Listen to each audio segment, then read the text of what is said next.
Olá, sejam bem-vindos mais uma vez aos nossos estudos. Hoje nós vamos dar continuidade com a questão 598 do Livro dos Espíritos. Allan Kardec pergunta: após a morte, conserva a alma dos animais a sua individualidade e a consciência de si mesma?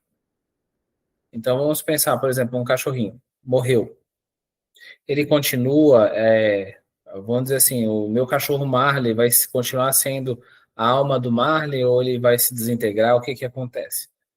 Aí os espíritos respondem: conserva a sua individualidade.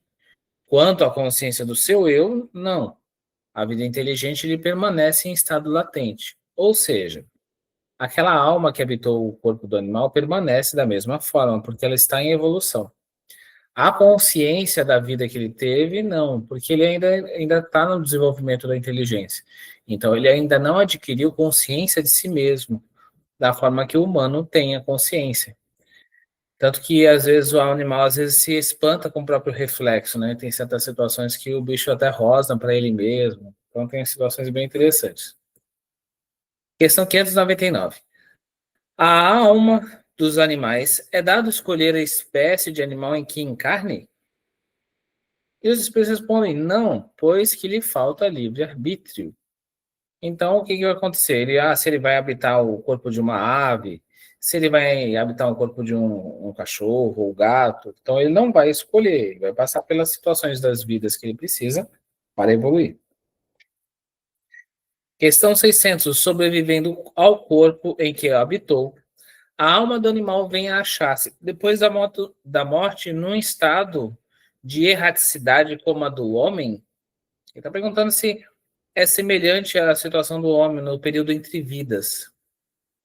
E eles dizem o seguinte: fica numa espécie de erraticidade, pois que não mais se acha unida ao corpo, mas não é um espírito errante. O espírito errante é um ser que pensa e obra por sua livre vontade. De idêntica faculdade não dispõe o dos animais. A consciência de si mesmo é o que constitui o principal atributo do espírito. O do animal, depois da morte, é classificado pelos espíritos, a quem incumbe essa tarefa e utilizado quase imediatamente. Não lhe é dado tempo de entrar em relação com as outras criaturas. Então, aqui, segundo a explicação, o que acontece? O animal, ele reencarna com uma certa frequência mais rapidamente, para que ele possa evoluir mais rápido. Então, ele desencarna, depois outro espírito vai direcionar o reencarne dele, né, espíritos específicos, para poder ele voltar novamente e continuar a sua ascensão evolutiva. Questão 601. Os animais estão sujeitos, como o homem, a uma lei progressiva? E os espíritos respondem sim. E daí vem que nos mundos superiores, onde os homens são mais adiantados, os animais também o são, dispondo de meios mais amplos de comunicação. São sempre, porém, inferiores ao homem e se lhe acham submetidos, tendo neles o homem servidores inteligentes. Então, por exemplo, no mundo superior vai ter animais também. E os animais de lá, do mundo superior, são mais evoluídos que um animal de um mundo inferior. E se você pegar um mundo primitivo, vai ter animais ainda mais grotescos, mais difíceis de se lidar, né? Mais agressivos. Uma nota de Kardec. Nada há nisso de extraordinário. Tomemos os nossos mais inteligentes animais, o cão, o elefante, o cavalo, e imaginemos-los dotados de uma conformação apropriada a trabalhos manuais, que não fariam sob a direção do homem, né? Fazendo, não tem nada fora do comum. O sobrenatural e o maravilhoso não existe, né? Até ele fala assim, pega o cachorro, o elefante, né? Imagine que ele tenha uma capacidade de fazer certas situações manuais, né? Que não faria sob a direção do homem, ou seja, sendo direcionado para faça dessa forma, faça de outra. Como, por exemplo, um animal, quando a gente adestra, fala assim, vem aqui, senta, levanta, rola para a direita, rola para a esquerda, e o animal faz. Então, é nesse sentido que ele está dizendo. Imagine que o animal ele tenha condições de pegar. Vamos imaginar um macaquinho, né? Que ele tem o polegar semelhante ao do homem e tem as capacidades um pouco mais desenvolvidas. Se você adestrá-lo, ele vai conseguir pegar um chapéu, fazer uma coisa. Se ele fosse um animal mais superior, ou seja, mais evoluído do que os outros animais, em questão, vamos dizer assim, em outro plano superior, ele poderia receber instruções para poder fazer determinadas tarefas, por exemplo. É isso que ele está explicando. Questão 602. Os animais progridem como o homem por ato da própria vontade ou por força das coisas. Então, quer dizer assim, ele tem a vontade própria de chegar e progredir, ou as circunstâncias acabam fazendo com que ele evolua. E ele diz assim, pela força das coisas, razão por que não estão sujeitos à expiação. Então, porque a premissa principal da expiação é que haja livre-arbítrio, haja livre vontade, haja intencionalidade, haja condições de cogitar, de raciocinar, de planejar, de executar de forma pensada. E o animal não tem essa condição. Por isso que ele diz, né, que eles não estão sujeitos à expiação. Força das coisas significa, vai ter uma série de situações que vai acabar fazendo com que ele sofra, né? Às vezes tem um organismo um pouco debilitado diante da hereditariedade, às vezes ele está numa condição, num lugar que lhe faculta dificuldades naturais, né? Às vezes está na neve, ou está debaixo de chuva, ou então várias outras situações que podem acontecer no meio de uma mata um pouco mais agreste. Então, para cada situação diferente, vai trazer uma oportunidade de crescimento, de evolução, peculiar a cada animal e a cada situação que ele vive. Questão 603. Nos mundos superiores, os animais conhecem a Deus? Ele responde: não. Para eles, o homem é um Deus, como outrora os espíritos eram deuses para o homem. O homem primitivo, antigamente, ele fazia orações para o deus do raio, para o deus do vento, para o deus da chuva, para um vulcão em erupção, né? Faziam os holocaustos, os sacrifícios até mesmo para esses deuses. Então, o que acontece? Os animais, eles olham para o homem e acreditam que ele é o Deus dele.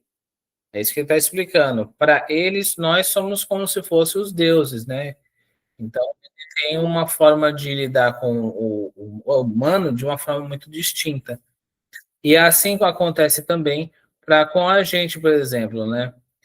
Muitos de nós, às vezes, nós conseguimos ter uma relação melhor ou maior com determinados espíritos de luz, e às vezes a gente intercede ou pede mais pelos espíritos de luz do que propriamente para Deus, por exemplo. Né? Às vezes a pessoa já tá muito distante, deixa eu falar com o espírito aqui que vai ser mais fácil.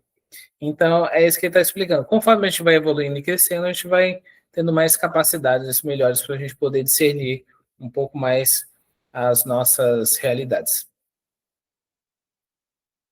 Questão 604. Pois que os animais, mesmo os aperfeiçoados, existentes nos mundos superiores, são sempre inferiores ao homem, segue-se que Deus criou seres intelectuais perpetuamente destinados à inferioridade, o que parece em desacordo com a unidade de vistas e de progresso que todas as suas obras revelam. Aí os espíritos respondem: tudo na natureza se encadeia por elos que ainda não podeis aprender.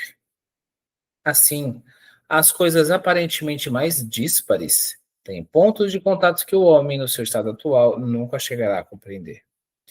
Por um esforço da inteligência, poderá entrevê-los, mas somente quando essa inteligência estiver no máximo grau de desenvolvimento e liberta dos preconceitos, do orgulho e da ignorância. Logrará ver claro na obra de Deus.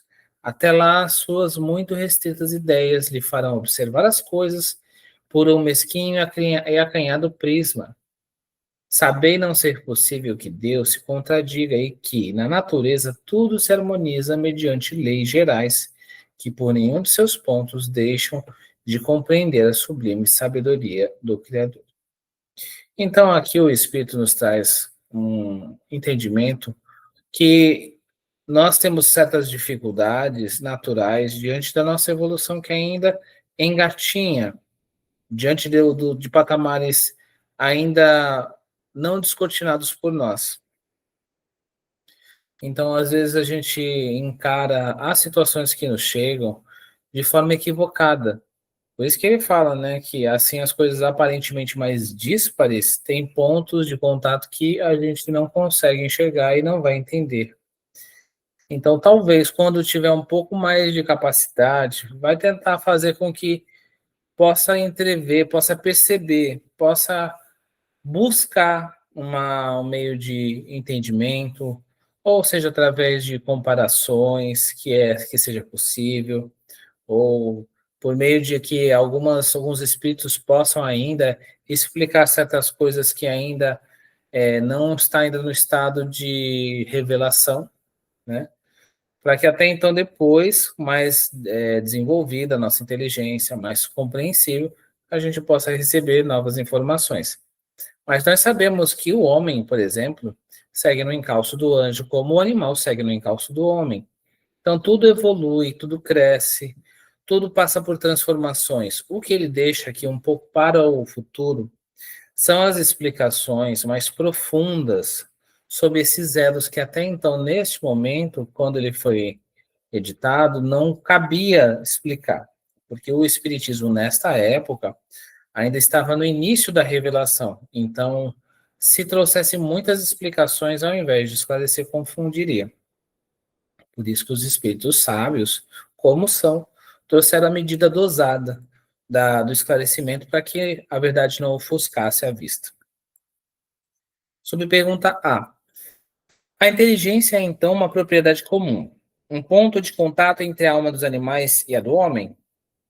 Aí os espíritos respondem, porém os animais só possuem inteligência da vida material. No homem, a inteligência proporciona a vida moral. Então, quer dizer, nós temos capacidade de entender, de sermos solidários, de chegar e deixar que o outro possa se beneficiar, mesmo que a gente se prejudique. Um pai, por exemplo, pode dar ao seu filho o seu pedaço de pão quando lhe falta na mesa, para que ele possa sorver também o alimento incipiente, então, insuficiente. Então, o que acontece? Ele pode chegar e dar para uma outra pessoa uma peça de roupa que ele só tem a única. Então, essas situações, por exemplo, no caso do animal, dificilmente vai acontecer, que, por exemplo, normalmente, o que a gente vê a via de regra é que os animais, eles ainda estão naquela questão da posse, do egoísmo, e eles só veem o lado deles, pela questão de, naturalmente, a questão do instinto e das sensações que ainda estão muito fortemente no ponto de vista do animal, ele vai querer satisfazer a sua vontade. Então, tanto que quando você traz um alimento e outro cachorro ou outro bicho está próximo, eles vão comendo, comendo, comendo até às vezes passar mal, porque não quer dar para o outro.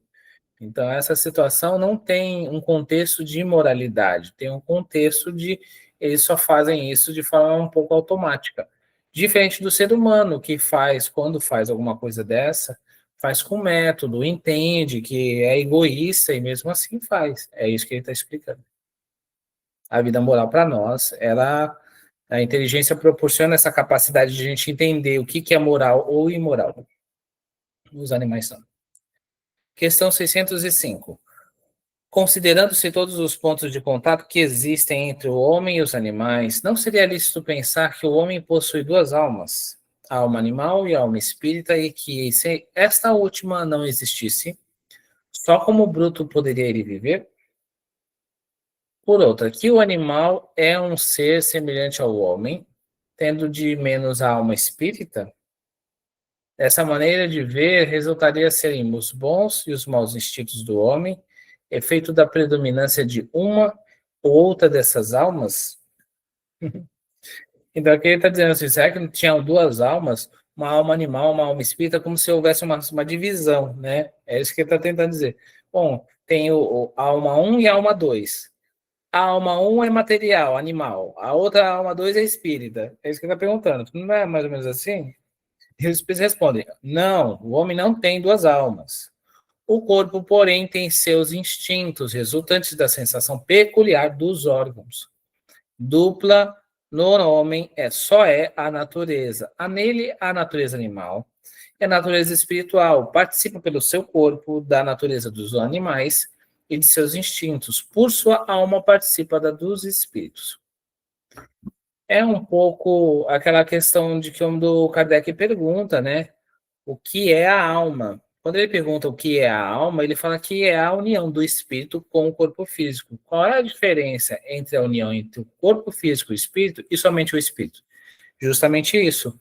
A matéria influencia naturalmente nos nossos humores. Então, por exemplo, nós temos hormônios nos nossos corpos que fazem com que nós tenhamos mais sensações ou instintos diferente do caso do espírito. O espírito não tem esses instintos, né, animais, seja de procriação, ou seja de, por exemplo, de sensações. Todas essas coisas não existem.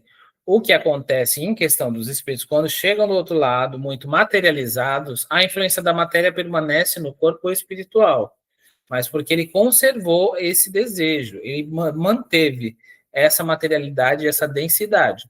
Mas não significa que ele tenha, por exemplo, os órgãos de manifestação, como no corpo físico, ou que ele tenha também, ao mesmo tempo, os hormônios de praxe que, por exemplo, o corpo do homem e da mulher possuem. Tanto que, por exemplo, no caso da mulher, em relação à tensão pré-menstrual, existem os momentos onde os hormônios, estando um pouco mais acentuados, fazem com que o humor dela se modifique. E não significa isso que ela tenha uma situação negativa. Não, isso é uma situação natural que o próprio organismo permite que haja uma diferença no humor. Então, isso mostra que todos nós, por exemplo, numa situação onde a gente esteja extremamente cansado, e aí às vezes você está com um pouco de mau humor, ou se você está com sono ou com fome, e aí você está um pouco esgotado. Então, todas essas situações mostram coisas do corpo físico que influenciam, às vezes, na nossa forma de ser, né? Trazem um pouco mais. Vem a questão das provas, é lógico, né? Também. Porque tudo isso para a gente poder passar por experiências mais diferentes. E isso também é um capricho da natureza maravilhosa que Deus nos propicia, para que a gente possa, ao mesmo tempo, crescer nessas circunstâncias que nós vamos vivenciando. Mas não tem duas almas. Sobre pergunta A. De modo que, além de suas próprias imperfeições, de que cumpre ao espírito despojar-se, tem ainda o homem que lutar contra a influência da matéria? E ele responde o seguinte: quanto mais inferior é o espírito, tanto mais apertados são os laços que o ligam à matéria. Não o vedes? O homem não tem duas almas. A alma é sempre única em cada ser. São distintas uma da outra, a alma do animal e a do homem, a tal ponto que a de um não pode animar o corpo criado para o outro, conquanto não tem a alma animal, que por suas paixões univere aos animais, o homem tem o corpo que às vezes o rebaixa até ele. Por isso que o corpo é um ser dotado de vitalidade e de instintos, porém ininteligentes estes e restrito ao cuidado que a sua conservação requer. Uma nota de Kardec. Encarnando no corpo do homem, o espírito lhe traz o princípio intelectual e moral, que o torna superior aos animais. As duas naturezas nele existentes dão às suas paixões duas origens diferentes. Umas provêm dos instintos da natureza animal, provindo às outras das impurezas do espírito, de cuja encarnação é ele a imagem e que mais ou menos simpatiza com a grosseria dos apetites animais. Purificando-se, o espírito se liberta pouco a pouco da influência da matéria. Sob essa influência, aproxima-se do bruto. Isento dela, eleva-se à sua verdadeira destinação. Então, essa influenciação da matéria, maior ou menor, depende da nossa preponderância maior ou menor em termos evolutivos. Conforme os nossos objetivos são mais libertadores do jugo, ou melhor, do vulgo, né? Quando a gente vê a maior parte das pessoas caminhando para o mesmo sentido, para o mesmo fim, e aí você percebe que aquilo não mais faz sentido, que você precisa fazer coisas mais adequadas, você sai aos poucos do, da massa e começa a compreender a realidade que escapa à maioria, que nós somos espíritos eternos numa condição passageira, de que nós não estamos aqui a passeio, mas estamos aqui para poder experienciar uma vida de forma produtiva, para que a gente não se arrependa depois, para que a gente saiba viver e ser feliz em sua plenitude, mas nos conceitos mais adequados. A felicidade do bruto sempre será a felicidade do bruto. A felicidade do tolo sempre será a felicidade do tolo. Então, precisa-se elevar o patamar evolutivo em consciência, libertando-se dos grilhões de eras passadas, para que somente assim nós possamos alçar voos maiores. Enquanto ainda nossa alma arraigada a conceitos atrasados, a situações muito ainda grotescas, o nosso espírito ainda vai engatinhar para que um dia possa caminhar de forma mais plena e até então um dia alçar o voo necessário para poder estar em esferas mais evoluídas. É isso que o Espírito está explicando, e é isso que Kardec complementa, essa necessidade de compreender que nós temos esse princípio intelectual e moral, e principalmente essa questão moral, que traz essa possibilidade de nós sublimarmos os nossos sentimentos, porque como está escrito também no livro dos Espíritos, que os homens mais primitivos têm instintos, mais evoluídos têm sensações, despertos e mais ainda transformados possuem sentimentos. Em patamares de ascensão, já são sentimentos sublimados, né? Então, nesse caso, o homem já se eterizou, já se desmaterializou, como ele está explicando, e consegue passar pelas coisas da terra sem que essas coisas o prenda, como às vezes prende muitas pessoas. Muitos espíritos, quando libertos da matéria, depois que desencarnam, ficam pensando: onde está minha casa, onde está meu carro, onde está minha fazenda, cadê os meus bens, cadê as coisas que eu tinha? Às vezes fica apegado à casa, fica apegado às coisas, e não se lembrava que, na verdade, ele não possuía nada daquilo que ele achava que tinha na Terra, porque todos nós temos de verdade um empréstimo. Deus nos empresta na condição que nós possamos restituir, pelo menos o mínimo, através do auxílio aos outros. Mas se a gente não fizer, fica a nossa consciência e a nossa conta em risco. Né? Questão 606. De onde tira os animais o princípio inteligente que constitui a alma de natureza especial de que são dotados? Aí tá perguntando, de onde que tem esse princípio inteligente? De onde que eles tiram, né? De onde sai? Aí fala assim, do elemento inteligente universal. E aí você faz uma subpergunta. Então emanam de um único princípio a inteligência do homem e a dos animais? Fala, sem dúvida alguma. Porém, no homem passou por uma elaboração que a coloca acima da que existe no animal. É interessante, né? Se extrai do elemento inteligente universal, né? Aí ele fala assim, né? Mas no caso do homem, passou por uma elaboração que a coloca acima da que existe no animal. Então significa que passou por uma transformação, passou por uma modificação. Em alguns locais, a gente percebe algumas obras, a gente percebe às vezes algumas pequenas revelações, como se alguns portais dimensionais de transformação, né?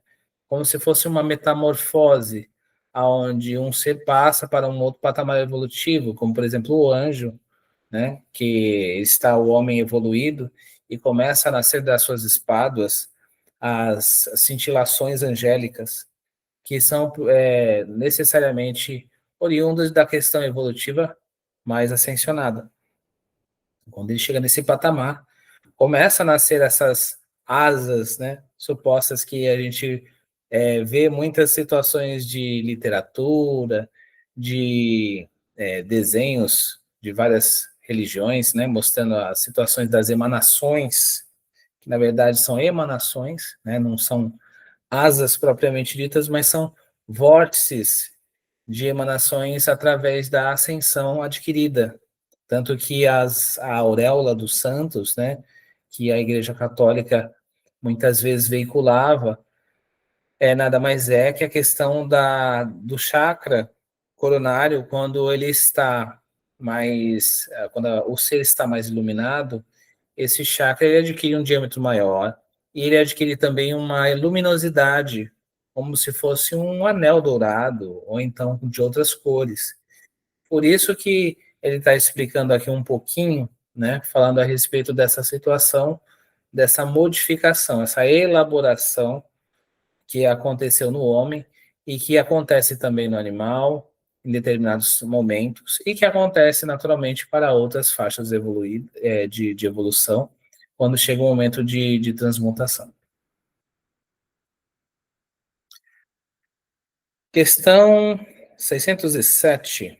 Dissestes que o estado da alma do homem na sua origem corresponde ao estado da infância na vida corporal, que sua inteligência apenas desabrocha e se ensaia para a vida.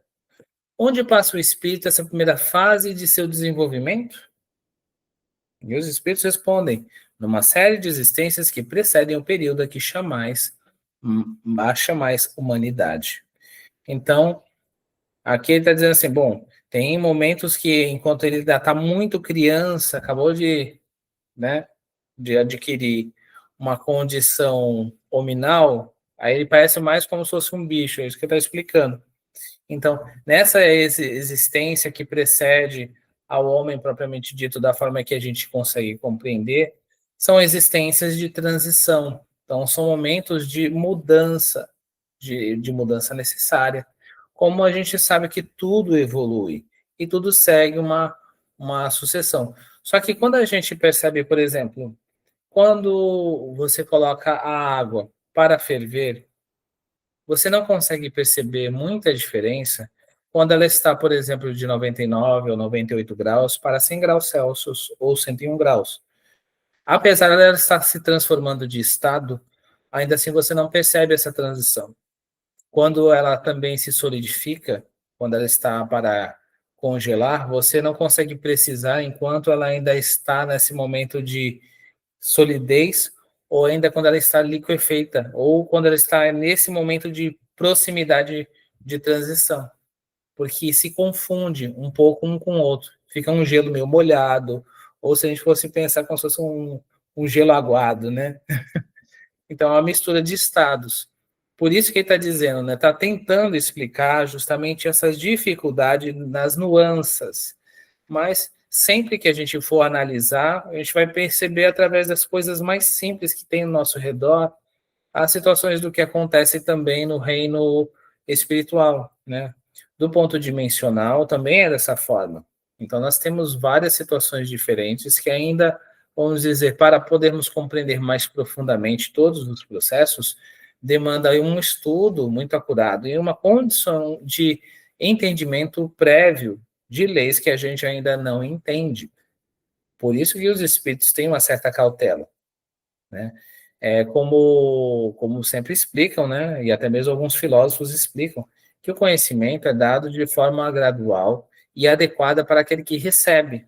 Então, aquela pessoa que já chegou e fez o seu primeiro grau, recebe o seu primeiro diploma e segue para o segundo grau. Aquele que recebe o diploma do segundo grau é porque ele já cursou as séries necessárias e pode estar apto a cursar um curso superior. Aquele que cursou o curso superior está apto a fazer uma pós-graduação.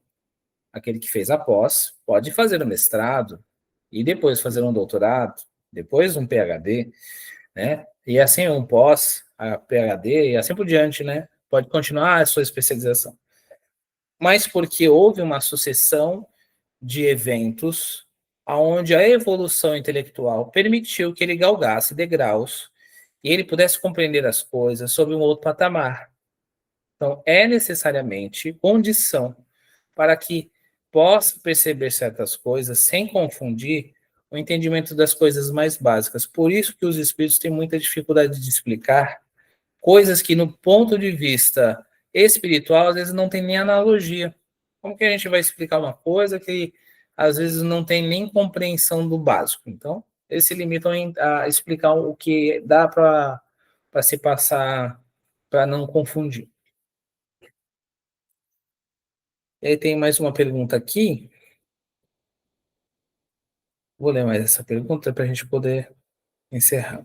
Sobre perguntar, parece que assim se pode considerar a alma como tendo sido o princípio inteligente dos seres inferiores da criação, não? Aí ele diz o seguinte: já não dissemos que tudo na natureza se encadeia e tende para a unidade? Nesses seres, cuja totalidade estáis longe de conhecer, é que o princípio inteligente se elabora, se individualiza pouco a pouco e se ensaia para a vida, conforme acabamos de dizer. É, de certo modo, um trabalho preparatório, como o da germinação, por efeito do qual o princípio inteligente sofre uma transformação e se torna espírito.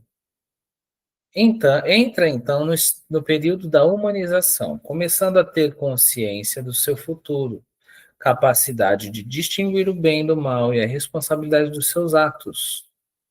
Assim, a fase da infância se segue da adolescência, vindo depois da juventude, a da madureza. Nessa origem, coisa alguma há de humilhante para o homem. Sentir-se humilhados os grandes gênios por terem sido fetos informes nas entranhas que o geraram? Se alguma coisa há que lhe seja humilhante, é a sua inferioridade perante Deus, e sua impotência para lhe sondar a profundeza dos seus desígnios e para apreciar a sabedoria das leis que regem a harmonia do universo. Reconhecei a grandeza de Deus nessa admirável harmonia, mediante a qual tudo é solidário na natureza. Acreditar que Deus haja feito, seja o que for, sem um fim, e criado seres inteligentes sem futuro, fora blasfemar a sua bondade, e se estende por todas as coisas, por todas as suas criaturas. Então, aqui ele está justamente explicando aquilo que eu acabei de falar, né? As mudanças necessárias através das evoluções, através dos períodos de transição.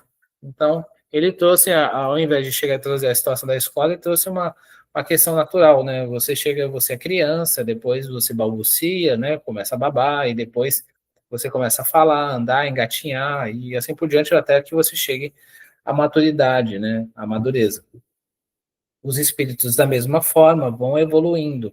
E é o que ele fala, todos se vão para a unidade.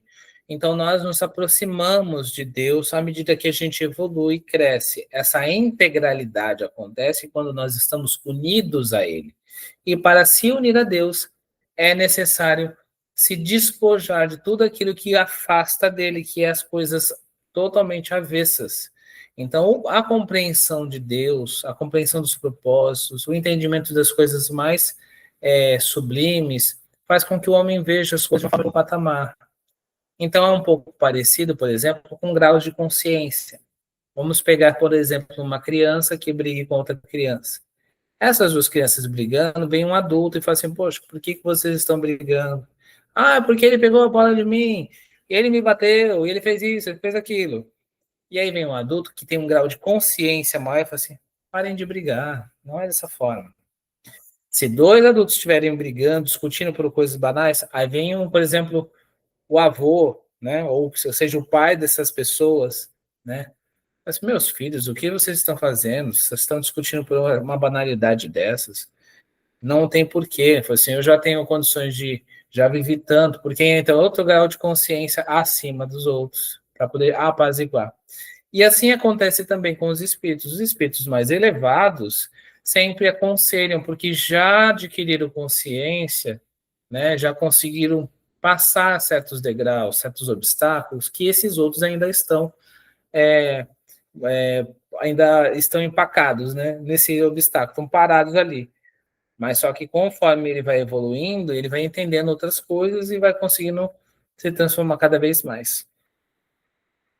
Subpergunta B. Esse período de humanização principia na Terra? Ele responde: a Terra não é o ponto de partida da primeira encarnação humana. O período da humanização começa geralmente em mundos ainda inferiores à Terra. Isto, entretanto, não constitui regra absoluta, pois pode suceder que um espírito, desde o seu início humano, esteja apto a viver na Terra. Não é frequente o caso, mas constitui antes uma exceção.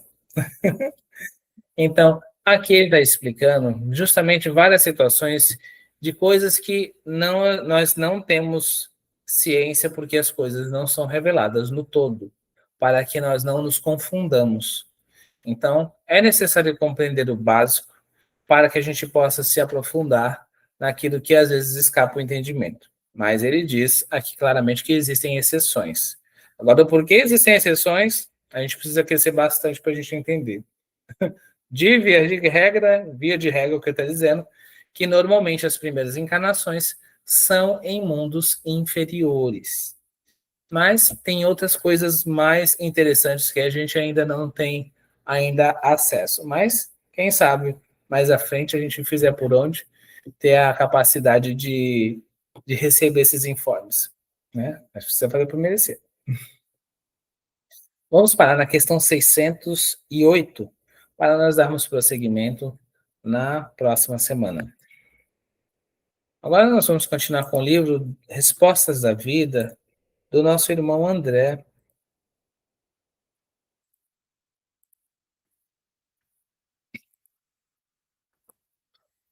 Capítulo 6, Respostas no Caminho.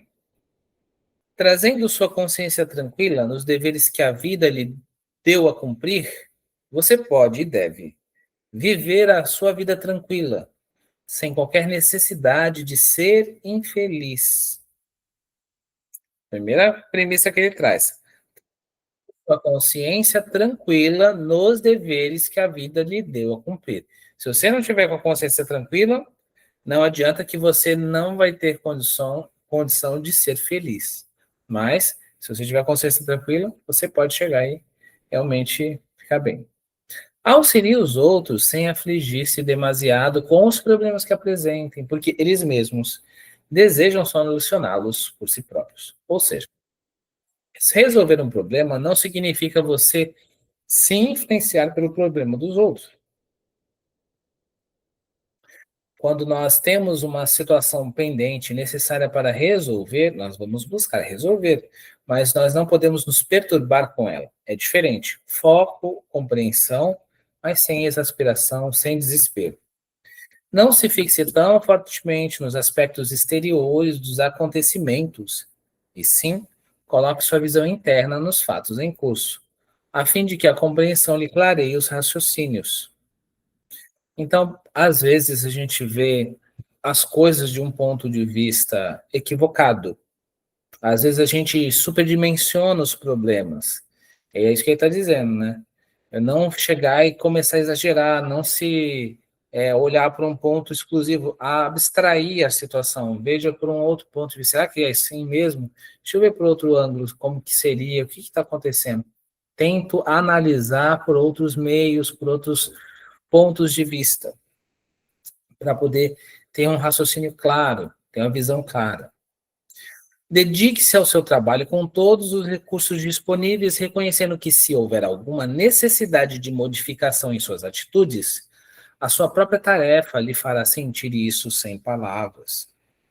Então, você vai fazer o seu trabalho, seja do que for, você vai fazer o seu melhor. Faça, se dedique, dê o seu melhor, porque, de qualquer forma, você vai acabar percebendo que o próprio trabalho vai te dizer o que precisa ser feito ou modificado.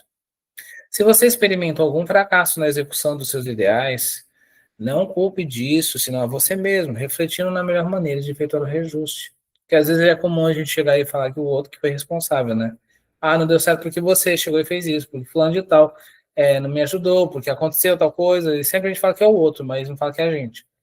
Então, a primeira coisa, se a gente fracassou, vamos assumir a responsabilidade nossa, seguir em frente. Se você realizar corretamente seu trabalho, seus clientes ou beneficiários virão de longe procurar o valor de sua experiência e de seu concurso. Então, quer dizer, não tem como ser diferente, como diz Jesus, né? Não se pode esconder uma cidade edificada sobre um monte. A verdade aparece. Aquilo que é bom é bom.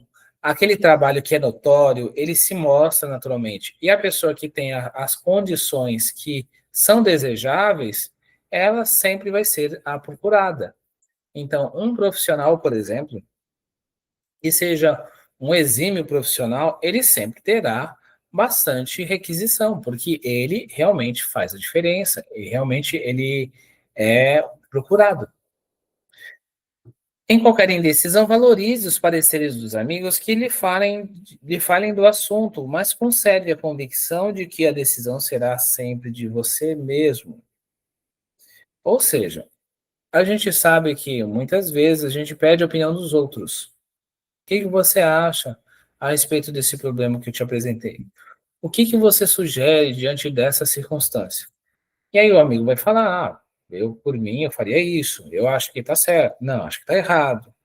É o que ele fala assim, você pode chegar e conversar, você valorizar, entender que cada um tem seu ponto de vista, mas conservar a convicção de que a decisão é sempre de você. Porque daqui a pouco a pessoa fala assim, poxa, mas você me falou aquilo lá, eu errei porque você me falou. Não, assim, se você se convenceu, entenda que você se convenceu porque você realmente achou, diante da sua razão, diante da sua inteligência, que aquele apontamento do amigo era a melhor coisa a se fazer.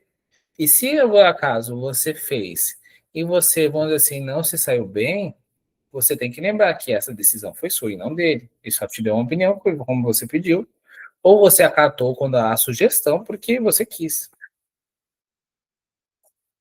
Uma atitude de simpatia para com o próximo é sempre uma porta aberta em seu auxílio agora e no futuro. Porque ninguém gosta de alguma pessoa que esteja naquela situação de carranca, né? E ninguém gosta de azedume, de fel, de uma apatia. Então, o sorriso, ele é uma bênção para a gente poder fazer com que as nossas, as nossas relações sejam,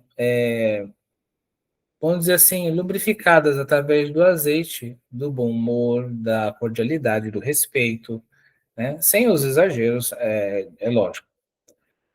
Mesmo nas horas mais aflitivas, procure agir com serenidade e discernimento, porque de tudo quanto fizermos, colheremos sempre.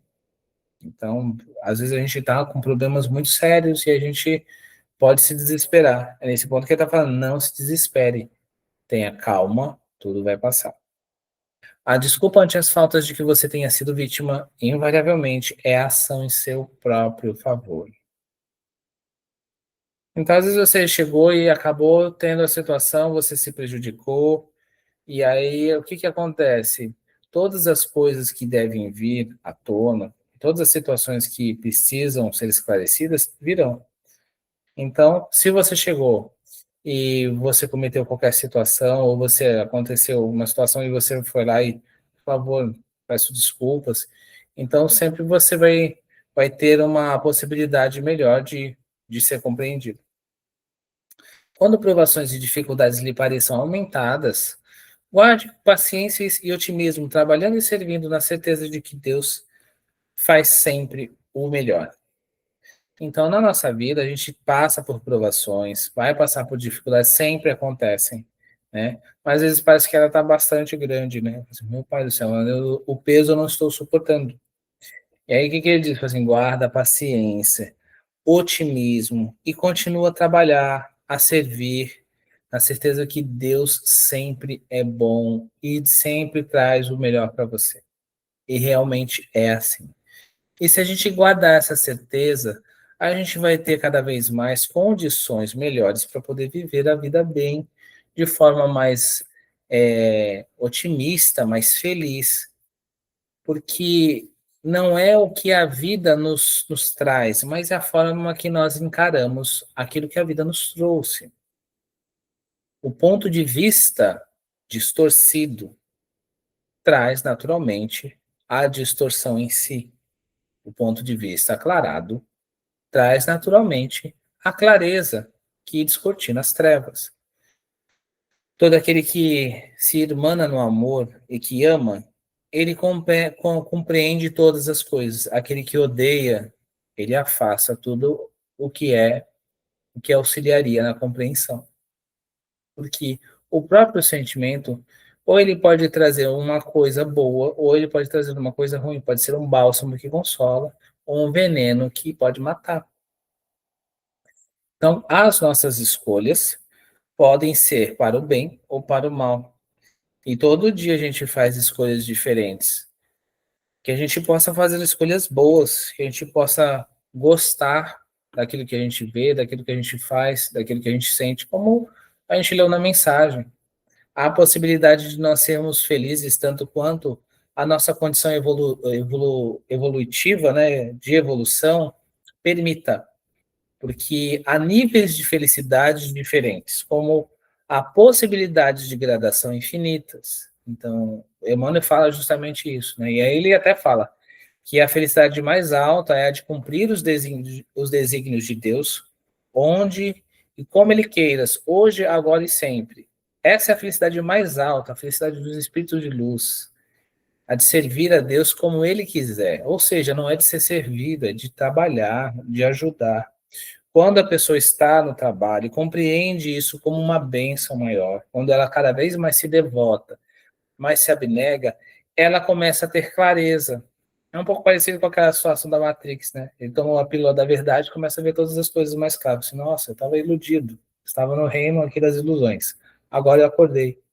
Então, aí estou acordado, todos dormem, e aí você percebe que não é daí, não é dessa forma. Então, que a gente possa acordar para a realidade que nos rodeia, que a gente possa perceber que nós estamos na Terra não por acaso, que a gente possa aproveitar bastante a nossa vida de um ponto de vista real e não ilusório, e que a gente agradeça sempre a Deus a bênção de servir, a bênção de ser e de existir. Então, muito obrigado a todos. É sempre um prazer estar com vocês. Não esqueçam de compartilhar com os amigos e deixar o like de vocês, né, a curtida de vocês, para que o canal possa cada vez mais progredir e trazer informação para outras pessoas, que assim a nossa própria doutrina possa alcançar mais pessoas e trazer mais consolação. Um forte abraço a todos e até a próxima.